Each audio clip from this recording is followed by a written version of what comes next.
Undisputed versus Undisputed is finally happening September 30th, as you have the challenger, the All-American, pound-for-pound fighter, future Hall of Famer, and the undisputed king at 154. That's right, Jermel Iron Man Charlo. And on the other side, you got Canelo. I mean, I don't know. I heard he's like undisputed at 168, but we'll talk about that later. And of course, let's look at the challenger first. As we know, he's 35-1-1 with 19 knockouts. He also has knocked out every champion he has faced, as he knocked out John Jackson for the vacant WBC belt, defended it against Charles Haitley, Erickson Lubin, and Austin Trout, before losing it unanimous decision to Tony Harrison. He then knocked out Jorge Cota and regained his belt by knocking out Tony Harrison in the 11th round, knocking out the unified super welterweight world champion Jason Rosario, going split decision with Brian Castano, and coming back and knocking him out in the 10th round. Now, of course, that is really good, especially looking at his knockout ratio. Having this many knockouts this late into the career seems like he's growing into his power. I don't know. He's a grown man at this point. I don't know how he keeps getting these knockouts, but with a 54% knockout ratio, he doesn't have power. Although his brother at 160 has a higher knockout ratio, and of course that's his twin. So you have to assume that when he moves up in weight, his power is going to get a tremendous increase, and of course it is, because you get more muscle, or get more weight, you're going to throw harder punches. And of course the biggest question is he going to make 168? And not in terms of is he going to miss weight or can he even bulk up? No, it's can his stamina, keep up with him, right? It is. He's big enough to make 168, and he's fighting for undisputed and pound for pound number one status. So I would assume his training is nonstop. So him making weight and him moving around in that weight is 100% going to be easy. The difference is Canelo Alvarez is 59-2-2 with 39 knockouts. Difference is one of those knockouts was against the 175-pound champion Sergey Kovalev. So the problem isn't Charlo handling 168. Is can he handle Canelo's power, who has knocked out a 175-pounder? Though he was older and all that stuff, you can do all these excuses. He still knocked out someone that's 3 weight classes above Jermel. So, that says a lot. And of course, Canelo, like I said, 59-2-2, has knocked out all his champions, and even all his champions, except Callum Smith. He actually did not knock out Callum Smith. He beat Callum Smith, Billy Joe Saunders, and Caleb Plant. He knocked out Saunders and Plant, although all of them were giving troubles. But of course, that is a different Canelo. Why? Because people say that he slowed down. Has he? Looking at his last 2 performances, yeah. I mean, considering I think he did fight with a broken hand with Triple G, or did he get it fixed? I don't know. I'll put it up on screen. Whatever.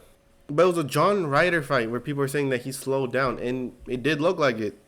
He had no head movement. He was throwing like a couple of shots every once in a while. And don't get me wrong, they were busting Ryder's face up, and he definitely won the fight. But it's just like, this is not the Canelo that went undisputed, right? This was not the Canelo that fought Saunders or Callum Smith. This is a different Canelo, especially because he knocked down Ryder with a 1-2 in round 5. And let me tell you something. When someone gets knocked down by a 1-2, the way Ryder did, most of them don't get to see the last round. But Ryder toughed it out, and he made it to the last round. But then again, you can make excuses for both fights between Triple G and Ryder and why he didn't knock him out. You can say he didn't knock out Triple G, 40-year-old Triple G, by the way, adding more context. Because, well, they've been in 2 wars with each other. Triple G, Canelo 1, and Canelo Triple G 2. They've been in wars with each other. They respect each other. So you would assume Canelo did not want to knock out Triple G. Why? Because he has too much respect for him. Why knock him out? If you go decision with him, why not go decision? And Ryder he's fighting in his hometown, right?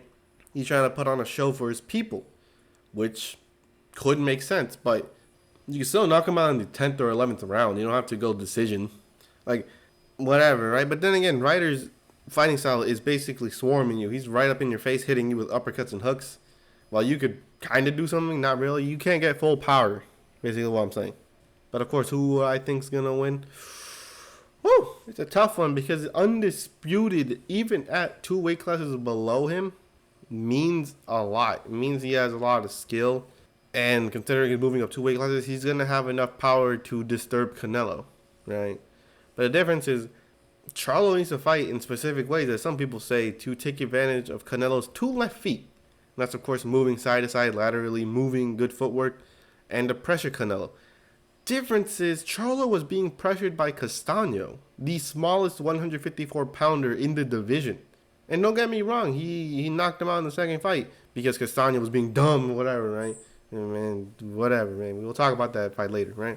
But even in the second fight, he was struggling with Castaño, even when Castaño was fighting Charlo's fight, basically letting him swing, right? Because in the first fight, he was getting countered, he was getting pressured badly. He was always in the corner or always on the ropes. He cannot allow that with Canelo. And don't get me wrong, Canelo's not as fast as Castaño, but he sure as hell hits like a lot harder.